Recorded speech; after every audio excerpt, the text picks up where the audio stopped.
So I just saw Logan's response to coffeezilla, and I gotta say, my expectations were shattered. I did not think my opinion of this person could go any lower. I mean, a few things he said, I was like, okay, yeah, maybe I can see that, or that makes sense. But overall, just a lack of accountability. The whole like, oh no, I didn't scam anything. Like just every single person I happened to hire for this project was a scam artist. What am I gonna do? No, this isn't like Dink Doink, guys. As a holder in Dink Doink, I believe in this shit. I think it's gonna go crazy. Of course you believe in it, because it would be illegal for you to not believe in it. This was legit. I didn't just want money. I believe in this project. Anyway, beyond that, a couple of things really stood out to me about this whole drama. Firstly, it never ceases to amaze me how many ultra wealthy people are so motivated to keep adding to that wealth endlessly, even if the means are diabolical and immoral. It wouldn't surprise me if this dude cleared 100 million in a year, yet he's doing this scummy, lowbrow nonsense. I don't understand what the motivation is. It's not artistry. It's not even expanding their influence or anything. He's just exploiting the people who follows him for like a little extra chump change. After a certain point, the numbers in your bank account going up surely doesn't matter. I don't get these people. Is it just their ape brain sees the number going up and it makes them feel good? Do they trick themselves into thinking it makes them more important? Like, I really don't. I understand Hitler's motivations more than stuff like this. And secondly, the poor idiots who fell for this really caught me off guard. It was Logan Paul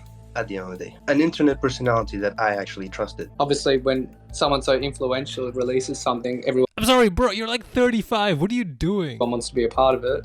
I still believe in this false fallacy that everyone else started believing, that Logan Paul's a changed man. How were these people surprised about Logan of all people? Off the top of my head, this is the guy who went into a notorious suicide forest so he might stumble into the body of someone who killed himself just so he could vlog it for his viewers. He also faked colorblindness, again, for views. Had a whole other previous crypto rug pull. And there's almost certainly a bunch of other unimaginable nonsense that I'm just not aware of. I'm sure there are times where he says the right words and he comes across as really intelligent. Maybe he has even matured a little bit. But at the end of the day, the essence of who he is, the characteristics that made him do those dumb things, you don't just flick a switch and one day change that level of narcissism. This isn't stuff you learn from mistakes. This is about who you are. I don't know if this is controversial, but here's what I believe. People in general, at their core, don't really change all that much over the years. In order to change yourself, you have to really want to change. And that's only step one. After wanting, you have to actually execute. We have an instinct to preserve our egos, preserve our self-image, and real change takes deliberate, uncomfortable, proper effort over a long period of time until it's ingrained in you.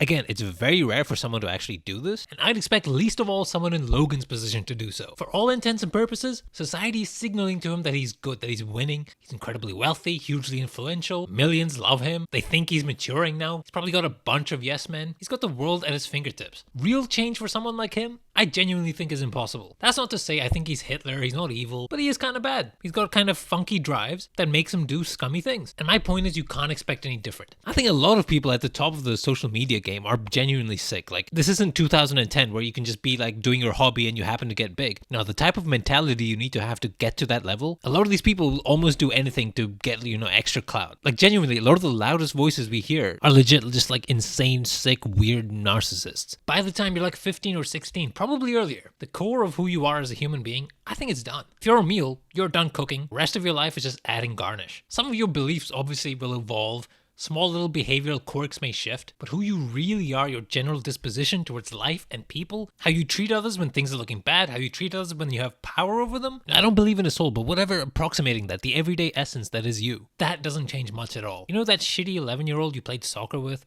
who was a huge sore loser, who would overreact to everything, who'd bully the people on his team? That person is probably going to have a lot of those traits for the rest of his life. It may be subdued to some extent, but somewhere in there, that's who that person is, and it'll keep coming out. The reason I say all this and how it relates to Logan, it's because I see so many people staying attached to toxic situations, toxic people who don't actually care about them, who only look out for themselves, because in little glimpses here and there, they think, oh, they're over the hill, they're changing. And not to be too pessimistic, but I'm just saying, like, damn, don't expect that of anyone, man. I'm not saying it's completely impossible. Like, a handful of people may actually reform over a truly long period of time where they acknowledge and understand what they've done and who they are and are willing to change that. If they truly show that capacity, then okay. But keep in mind that telling you all these false stories or like acting like they've changed is often also in their best interest. Just, take care of yourself, be a little bit more guarded, Like, these shitty people, they usually don't have like some hidden heart of gold, actually. Alright, I guess that's it. I'll see you next time. Bye.